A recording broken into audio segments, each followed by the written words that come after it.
Fala galera, chegando com as primeiras informações do Cruzeiro.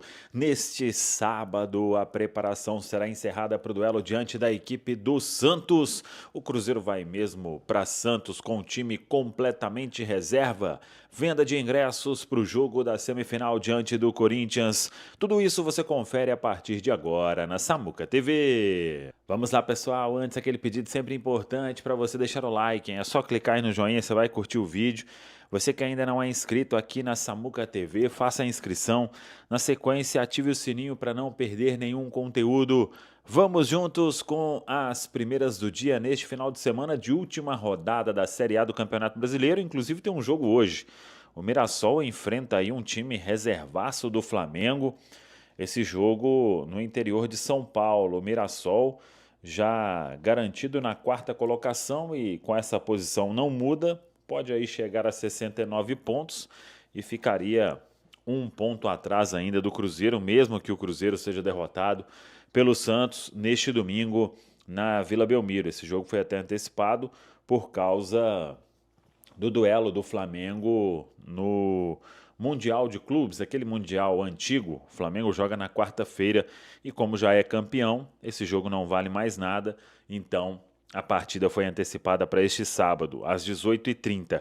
Agora, neste domingo, teremos 9 jogos, para muita coisa ainda ser definida no Campeonato Brasileiro, principalmente os dois últimos rebaixados. Os 9 jogos deste domingo, todos às 4 horas da tarde. Vitória e São Paulo em Salvador, Santos e Cruzeiro na Vila Belmiro, Botafogo e Fortaleza no Newton Santos ou Engenhão no Rio de Janeiro, Sport Recife e Grêmio, jogo no Recife, Fluminense e Bahia no Maracanã, Corinthians e Juventude em São Paulo, Atlético Mineiro e Vasco na Arena em BH, Internacional e Red Bull Bragantino no Beira-Rio em Porto Alegre, Ceará e Palmeiras no Castelão em Fortaleza. 9 jogos então desta última rodada da Série A do Campeonato Brasileiro e aí no meio de semana teremos os jogos de ida das semifinais da Copa do Brasil. Na quarta-feira, 9h30 da noite, Mineirão, o Cruzeiro recebendo o Corinthians. E aí teremos na quinta-feira, no Maracanã, Vasco e Fluminense, as duas partidas de volta. No outro final de semana, o Cruzeiro vai jogar contra o Corinthians. No domingo, às 18 horas, na Neoquímica Arena. E no outro domingo também, no Maracanã, às 20h30, Fluminense e Vasco. O Cruzeiro pensando nesse jogo com o Santos, mas indo com o time completamente reserva. Informação que a gente tem é que alguns garotos do Sub-20 ainda vão compor a delegação para serem opção no banco de reservas. O time será mesmo todo reserva, do goleiro ao centroavante. Aí vamos ver o que fará o técnico Leonardo Jardim.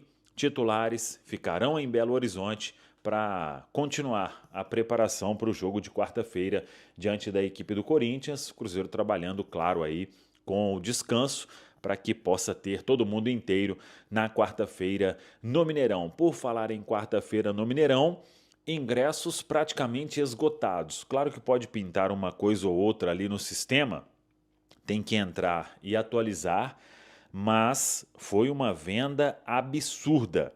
O Cruzeiro, o único balanço que o Cruzeiro deve divulgar é o balanço informando que não tem mais ingresso, porque a venda foi realmente espetacular. Muitos torcedores conseguiram comprar, claro que dentro daquilo que a gente falou. O Cruzeiro tem mais de 90 mil sócios, então é impossível que todos os sócios tenham comprado, mas como não teve, igual da outra vez, que o torcedor na primeira leva já podia comprar ingresso adicional, isso atrapalhou muito, principalmente a categoria Time do Povo. E agora não, tudo foi feito como manda o regulamento, então todos os sócios de todas as categorias tiveram a oportunidade de comprar ingresso. É Mineirão entupido no jogo da quarta-feira, às 21h30, começa a semifinal da Copa do Brasil. E Gabigol não pretende continuar no Cruzeiro em 2026. Nada contra o clube, pelo contrário, relação com o torcedor, com o dono da SAF, com os demais jogadores é ótima. Mas o Gabigol está muito incomodado com o fato de ser reserva. Só para vocês entenderem, desde junho ele foi reserva em 19 partidas, nem saiu do banco de reservas em 4 jogos e só foi titular 5 vezes. O Gabigol entende que é incompatível essa condição com alguém que ganha 2 milhões e 400 mil reais por mês, o maior salário do elenco cruzeirense. Diante disso, o Gabigol pretende, assim que a temporada acabar, conversar com dirigentes do Cruzeiro para tentar uma rescisão de contrato amigável, para que ele possa buscar um clube onde será titular absoluto. O Gabigol já percebeu que com o técnico Leonardo Jardim, as chances de ser titular são muito pequenas. E aí, para não atrapalhar o Cruzeiro e para que ele possa render mais, o Gabigol pretende buscar outro clube. Quero contar ainda que o Pedro Lourenço, dono da SAF cruzeirense, adora o Gabigol e não se incomoda com o fato de ser reserva, mesmo tendo de pagar uma conta extremamente alta no fim do mês. Se depender do Pedro Lourenço, o Gabigol vai tentar ser convencido a permanecer, mas a tendência é que ele acabe saindo. Temporada atual de 45 jogos, 13 gols e 4 assistências. Já havia contado para vocês que o Corinthians adoraria ter o Gabigol, mas para que esse negócio avançasse, seria importante que o Memphis Depay fosse embora. E o Memphis já deixou claro que só sai do Corinthians no fim do seu contrato, em junho do ano. Preciso falar agora sobre o Santos, com um pedido especial para o Cruzeiro. Depois da partida contra o Juventude, marcada para essa quarta, no Alfredo Jaconi, Alexandre Matos, executivo de futebol do Peixe, pretende entrar em contato com Pedro Lourenço, o dono da SAF do Cruzeiro. Eles trabalharam juntos no próprio Cruzeiro e ainda têm uma relação. No contato, o Matos vai pedir para que o dono do Cruzeiro libere as participações de Zé Ivaldo e Lautaro Dias no confronto entre os times marcado para domingo na última rodada do Campeonato Brasileiro. Em relação a Zé Ivaldo, existe confiança no Santos de que o jogador vai ser liberado, até porque o Cruzeiro já criou uma jurisprudência. Só para lembrar, o Zé está emprestado até dezembro e o Santos já concordou em comprá-lo. Inclusive o Zé Ivaldo bateu metas e vai custar 5 milhões e 300 mil. O Matos vai lembrar ao Pedro Lourenço nesse papo que recentemente o Cruzeiro permitiu que o Marlon, lateral esquerdo, que pertence ao Cruzeiro e estava emprestado ao Grêmio, pudesse enfrentar o Cruzeiro, até porque já havia batido metas e o Grêmio havia concordado com a compra do atleta. A questão é envolvendo o Lautaro Dias, emprestado pelo Cruzeiro ao Santos em setembro. O empréstimo só termina na metade do ano que vem. E a ideia do Santos é contar com o Lautaro sem o pagamento da multa prevista no contrato. Jogador que não é titular absoluto, bem longe disso, mas tem sido utilizado especialmente no segundo tempo. Lautaro tem 100% dos seus salários pagos pelo Santos, mas o empréstimo foi gratuito, a opção de compra é de 3 milhões de euros. Bora falar agora sobre Scarpa e a especulação de que ele pode virar reforço do Cruzeiro. Já pensou um jogador trocar o Atlético pelo Cruzeiro? Pois bem, muita gente nas redes sociais me perguntando se essa chance existe. Fui checar a história e posso contar que no Atlético a situação do Scarpa é das piores. Ele perdeu espaço com o Sampaoli, entrou somente nos minutos finais do tempo normal do jogo contra o Lanús, depois disputou a prorrogação.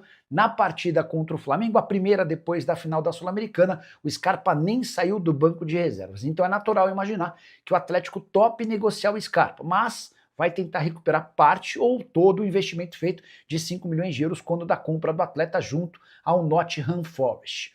O grande problema é imaginar o Cruzeiro comprando o Scarpa, jogador de 31 anos de idade que não tem o perfil que o Cruzeiro tem buscado em relação a contratações. Informação que eu tenho é de que o Cruzeiro não tem interesse no jogador. A ideia do Cruzeiro hoje é investir em jogadores mais jovens, que garantam um ganho esportivo dentro de campo e depois uma venda futura, algo que dificilmente aconteceria envolvendo o Scarpa. Só para completar, em relação ao jogador, Scarpa hoje ganha na casa de R$1 milhão por mês no Atlético e deve ser mais um dos muitos nomes a deixar o clube na virada do ano. O Cruzeiro que mudou seu patrocinador master, mas calma. Cifras seguem iguais e o parceiro é o mesmo. Na noite dessa quinta-feira, no intervalo do jogo contra o Botafogo, que terminou empatado em 2-2, o Cruzeiro anunciou que a Betfair deixará de ocupar o espaço nobre no uniforme do Cruzeiro, dando lugar à Bet Nacional. O problema é que a Bet Nacional e a Betfair têm o mesmo dono, uma empresa da Irlanda do Norte. E as cifras no contrato seguirão as mesmas. O Cruzeiro ainda tentou um reajuste, informação que eu tenho é de que até esse momento não houve acordo. E o Cruzeiro tem hoje apenas o 12º maior contrato de patrocínio master do país, R$40 milhões por ano. Cifras muito defasadas na comparação com os principais concorrentes esportivos do Cruzeiro. O Cruzeiro foi o terceiro colocado no Campeonato Brasileiro e brigou quase todas as rodadas com Palmeiras e Flamengo, enquanto o Flamengo embolsa 268 milhões de reais por ano da Betano, o Palmeiras tem 100 milhões de reais por ano da Sportingbet. Ou seja, cifras que não casam com a realidade do Cruzeiro. Até o Galo, que tem sido menos competitivo do ponto de vista esportivo no Campeonato Nacional, fatura bem mais. O acordo do Atlético com a H2Bet lhe garante 60 milhões de reais por ano. E aí, 17, a Itatiaia agora fala de Cruzeiro e Santos que se enfrentam na Baixada Santista. Sempre foi, nesse momento, a Copa do Brasil, mas pelo fato de não conseguir mais ficar com o vice-campeonato e também não perder a terceira colocação, então já é o terceiro colocado, independente do que aconteça, aí ficou realmente sem sentido você correr algum tipo de risco. O mais importante para esse jogo é você não ter nenhum tipo de prejuízo para quarta-feira, semifinal contra o Corinthians, e de preferência você achar algumas soluções, não para o time titular, porque o Leonardo Jardim, diferente de outros treinadores, tem a sua base titular e não mexe nela, só quando é necessário. Então você tem um entrosamento, você tem um entendimento dos jogadores que já se conhecem em campo, porque você tem a repetição, mas para algumas soluções eventuais, né, de algumas circunstâncias dos jogos semifinais e tomara que também das finais, para que você tenha alguma alternativa nova, algum jogador que venha ganhar pontos com uma grande atuação contra a equipe do Santos. Então, acho que o importante nesse momento é você não ter nenhum prejuízo, se você puder ter algum tipo de lucro, que é você conseguir uma vitória, um empate, mas principalmente você ter atuações importantes que possam mexer um pouco com a cabeça do Leonardo Jardim pro decorrer dos jogos, né? Jogadores que vão ganhar ritmo, que vão ganhar mais espaço, que vão ganhar pontos, como eu disse. Eu acho que isso é fundamental. Eu acho que tem uma disputa que está em aberto, que é quem será o atacante pelo lado esquerdo do campo. O Sinisterra tem convivido mais com lesões, né? Chegou para ser ali um substituto imediato do Wanderson, quando o Wanderson ainda nem estava lesionado, né? Mas uma opção ali diferente do Wanderson. O Sinisterra com mais cartaz, porque é mais experiente, tem uma passagem, né, maior pelo futebol europeu, pelo futebol inglês. Era um cara que tinha um entendimento tático melhor ali do ir e vir, do proteger, do fechar a linha de marcação, mas como ele não conseguiu ter uma grande sequência e logo depois veio a lesão do Wanderson, o Arroio ganhou essa oportunidade, né? Porque a princípio até em alguns momentos em segundo tempo, assim, era um por um lado e o Arroio pela direita e o Sinisterra pela esquerda. Mas aí o Arroio vem ganhando espaço e o Arroio tem desenvolvido cada vez mais essa consciência tática que citava, de fechar a linha de marcação, de brigar também lá na frente, de pressionar a saída de bola do adversário. Então eu acho que os dois estão ali nesse nível de disputa, porque o Sinisterra foi bem contra o Botafogo, né? O Sinisterra vem de apresentações recentes em que ele foi bem. No jogo contra o Juventude, eu estava comentando, o Cruzeiro empatou por 2-2, mas o Sinisterra foi muito bem, talvez tenha sido ali o melhor de linha do Cruzeiro. Então eu acho que essa disputa entre os dois está um pouco aberta, mas eu vejo o Arroio um pouco à frente, porque é mais ousado, porque é mais agressivo. O Cruzeiro faz seu primeiro jogo dentro de casa, né? Então precisa construir um bom resultado. Então acho que essa é a situação em aberto, pensando o time da semifinal. A outra questão é o que o Alê falava, né? De não perder ninguém, não pode correr o mínimo risco que seja de perder um jogador importante para essa partida fundamental da temporada, e para os demais, igual o Wallace, Eduardo, né? São Jonathan Jesus, João Marcelo, que devem atuar aí, o Cauã Prates ou o Fagner, né? Enfim, são jogadores que vão ter suas oportunidades. Para aproveitarem minutagem, Gabigol, e outros para tentarem se firmar no time, né? Como a situação do Wallace, que ainda parece um pouco indefinida, né? É isso, uma situação que muita gente há algumas semanas já descartava, mas depois fez alguns bons jogos aí, tem sido até aproveitado.